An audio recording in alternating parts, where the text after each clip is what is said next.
못 갚아요. 이러다 조만간 터진다. 이게 어디의 이야기일까요? 바로 현장 경제의 이야기입니다. 무슨 이야기냐? 여러분 이거 한번 보세요. 7월까지입니다. 지역신용보증재단 지역신보요 대위 변제율입니다. 3.44%예요. 와, 이거 엄청 심각하죠. 계속 늘어납니다. 안 줄어들어요. 이대로 가면 괜찮을까요? 지금 괜찮지 않다는 이야기가 시장에서 나옵니다. 왜 괜찮지 않다는 이야기가 나오느냐? 이 3.44%라는 수치가 추세선으로 봤을 때 금융위기하고 맞먹습니다. 금융위기하고. 2012년 변제율이 지금 3.0%거든요. 2008년 9월 15일 날 리먼 브러더스가 파산을 함으로써 금융위기가 시작이 됐는데요. 2009년이 지나고 2010년이 지났습니다. 2년이 좀 지나고 나니까 2년 반 정도 지났다고 해야 되나요? 연차로는 4년 차에 최악을 맞았거든요. 2012년 3월처럼 지금 최악을 맞았거든요. 지금 지표로도 보면 여러분 그야말로 놀랍습니다. 당장 말입니다.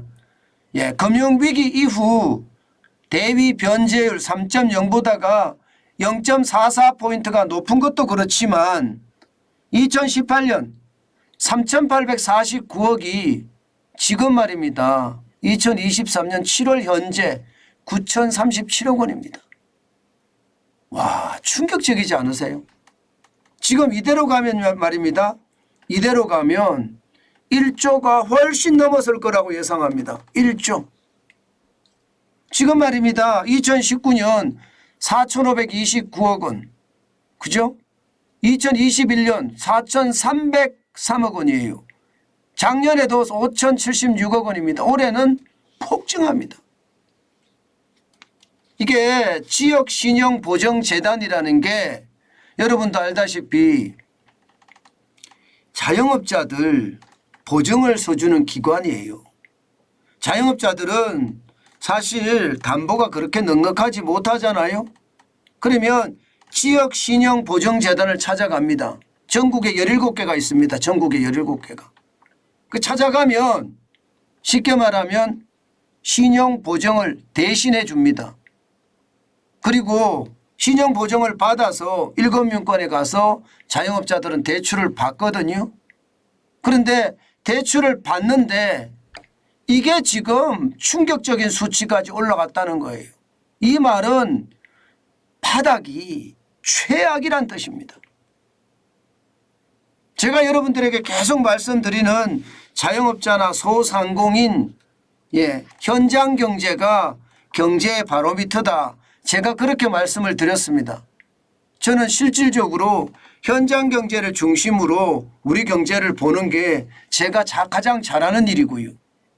그런데 작년에 5,076억 원이 대위 변제 대신 갚아준 돈이라면 2023년 7월까지 9,037억 원이라면 여러분 이게 안 터진다. 안 터진다. 쉽게 말하면 디폴트가 안 난다. 이렇게 장담할 수 있을까요? 저는 장담하기 굉장히 어렵다고 생각합니다. 굉장히 어렵다고 생각해요. 실질적으로 말입니다. 이 대위 변제율 대신 갚아주는 비율도 보면 말입니다. 그래프가 2021년까지만 해도 1.01입니다. 1.01. 문제는 7월 기준으로 3.44잖아요. 올해 3.7까지 올라간다는 게 시장의 예상이고요. 여기에서 말입니다. 내년에는 4.9, 후년에는 2025년이 5.1. 여러분 상황을 보면 이게 이러다가 진짜 조만간 터진다는 게 9월 위기는 아니더라도 10월 위기, 11월 위기 아니면 2024년 위기 2025년 위기 이렇게도 올 수 있다는 게 지금 현장 경제가 하고 있는 말입니다. 그만큼 최악의 수순으로 지금 간다는 이야기예요.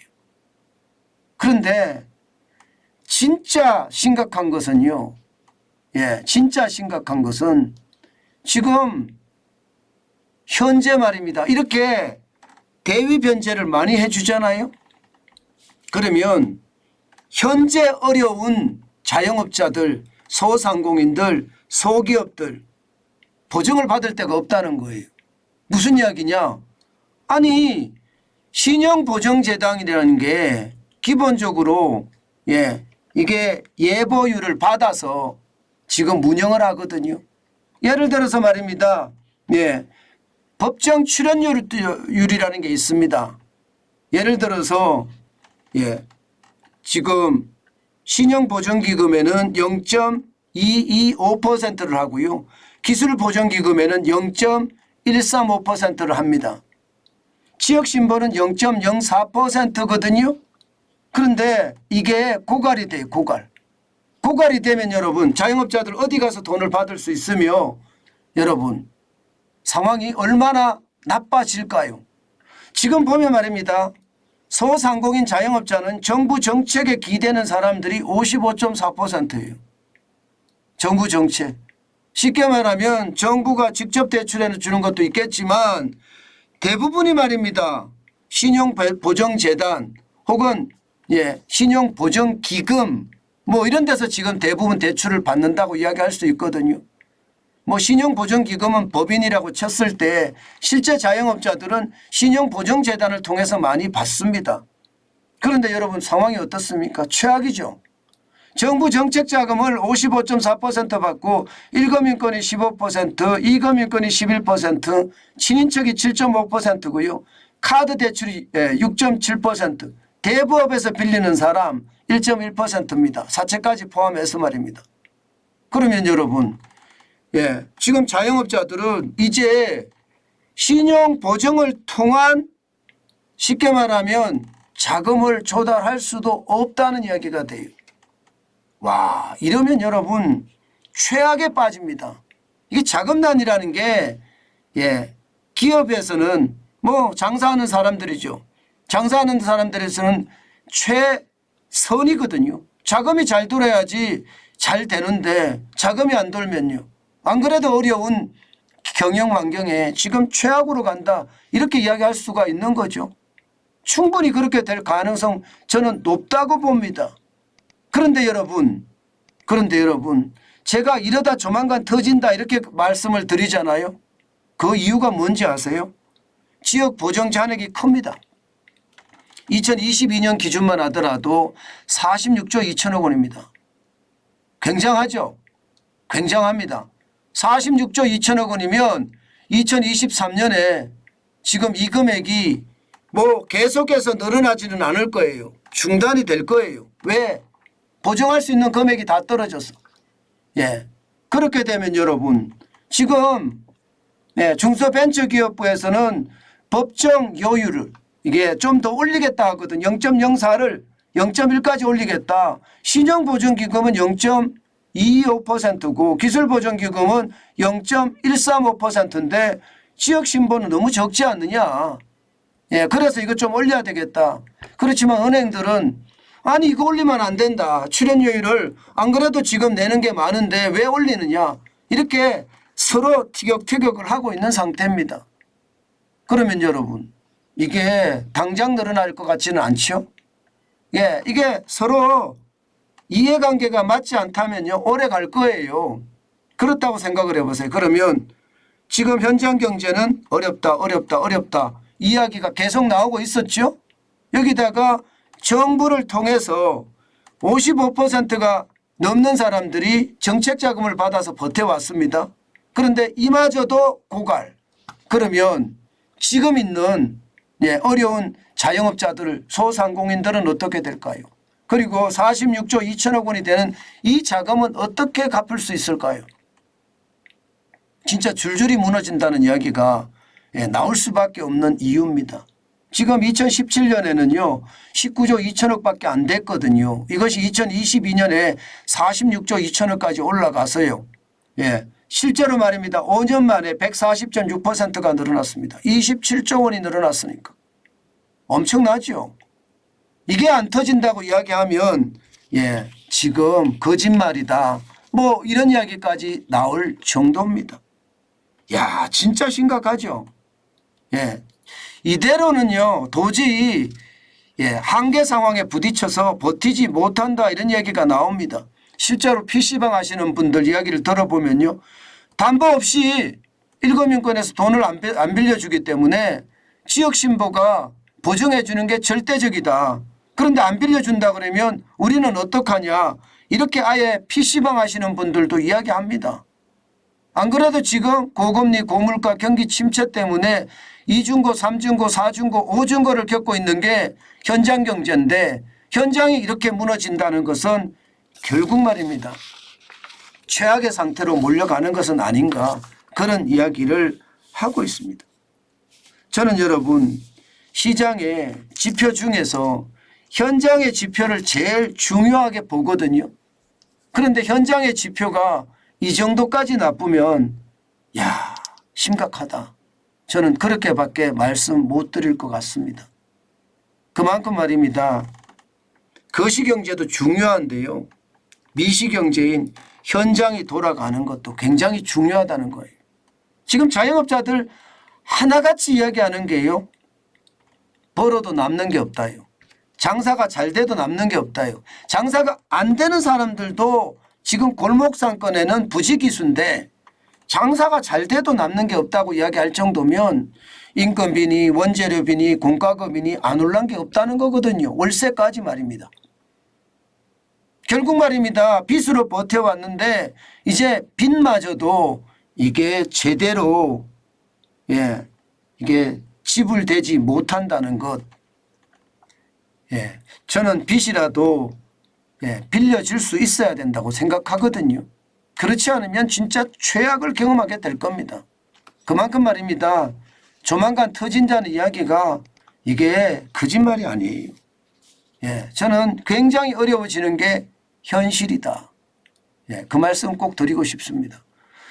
자영업 하시는 분들 혹은 자영업을 하실 분들 특히 자영업을 하실 분들 요즘 같을 때 진짜 조심했으면 좋겠어요.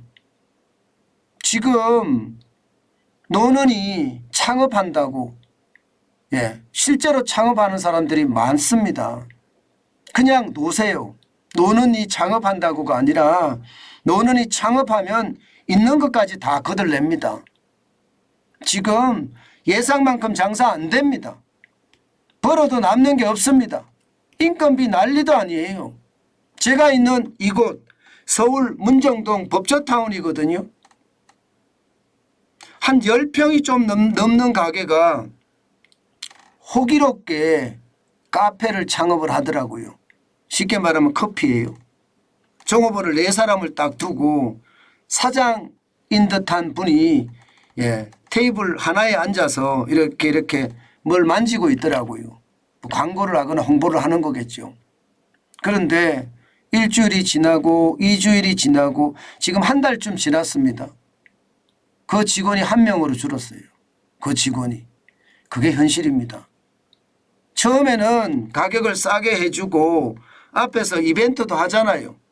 예, 뭐 노래도 부르고 또 말입니다. 허수아비 같이 말입니다. 바람 허수아비라고 해야 되나요? 이런 것도 올려놓고 해서 손님이 잠깐은 많은데요. 한 달이 지나니까 창업발, 소위 창업발입니다. 창업발이 빠지면서요. 예, 4명이 하던 일을 1명이 하더라니까요. 그 정도로 말입니다. 장사 안 됩니다. 진짜 조심하셔야 돼요. 게다가 경쟁도 굉장히 심각하고요. 그것을 생각하면 요즘 같을 때 시장 잘못 읽으면 예, 진짜 최악이 된다. 정환진 TV가 또 정환진이 이렇게 목이 터져라 외쳐도요. 또 창업하시는 분들은 하시더라고요. 그런데 제발 제 얘기 좀 들어주세요. 예, 시간이 좀 있다가 하세요. 시간이 좀 있다가. 예, 시간이 좀 있으면요. 물가가 올라서 오른 상태로 안정화를 찾아갈 겁니다. 지금은 물가가 올랐는데 안정화 못 찾아가요. 왜? 돈 쓰기가 무섭거든요. 그런데 이제 익숙해집니다. 이게. 물가 올랐다는 게 익숙해지면 또 돈을 조금 쓰기 시작하거든요. 그때까지 제발 참았으면 좋겠습니다. 지금 했다가 그냥 그때까지 기다리지 마시고 저는 지금은 참는 게 가장 크게 할 일이다. 그 말씀 제가 다시 한번 올립니다.